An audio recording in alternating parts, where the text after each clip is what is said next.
Coming soon, Family First New Zealand's popular voting guide Value Your Vote to help you prepare to vote in the general election 2023 this October. Over the past 2 decades, there have been a number of law changes voted on by our politicians which have specifically impacted the welfare and well-being of New Zealand. Marriage and the role of parents have been increasingly devalued. The respect for life has never been more at risk, and our children are being exposed to radical gender, sexuality, and critical theory ideology. Value Your Vote allows you to see how each current MP has voted on important social issues that have come before Parliament. There's also additional questions that we will be putting to the leaders of the major political parties. Where do the parties and the MPs stand on the issues of abortion, legalising drugs, gender ideology, euthanasia, marriage, hate speech laws, critical race theory, radical sexuality and gender education in schools, the conversion therapy law, and more? Look, I'd be very worried if I thought New Zealand might have a change in its abortion laws. I voted for the current law. All 10 of ACT's MPs are pro-choice on this issue. They're all into minority rights, teaching children gender identity theory. And they're not interested in debate. Anyone who questions them is gaslit or culturally cancelled, or just shouted down. You know, I'm a big supporter of same-sex marriage. People should be free to love whoever they want to love. And how does this government define a woman?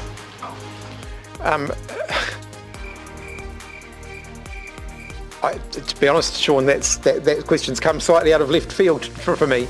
I am a prevention violence minister, and I know who causes violence in the world. It is white cis men.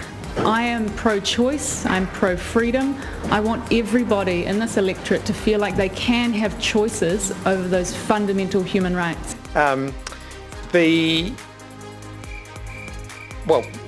Biology, sex, gender. Maureen had a terrible interview. She came back and said no, she fully understands the science base for human-induced climate change. We had a good conversation. I suggested I also wanted her to do some reading around the subject as well. To prohibit abortion in law is tantamount to saying that women who are pregnant are untrustworthy chattels who must be forced to carry a pregnancy to term on pain of punishment by the state.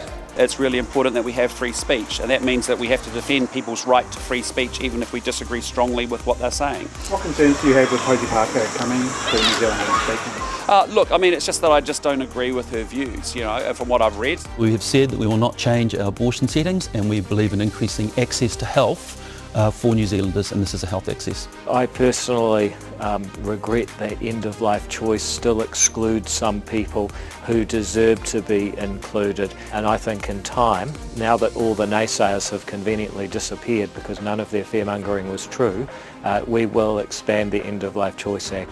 Can you just answer the question whether you think abortion is tantamount to murder or not? That's a yes or no question. That should be pretty easy. I'm a pro-life person, So yes. That's where our pro-life position is. Cabinet's also agreed that the Human Rights Incitement on the Grounds of Religious Belief Amendment Bill, or the hate speech legislation as it's been more commonly known, will be withdrawn and the matter will be referred in its entirety to the Law Commission.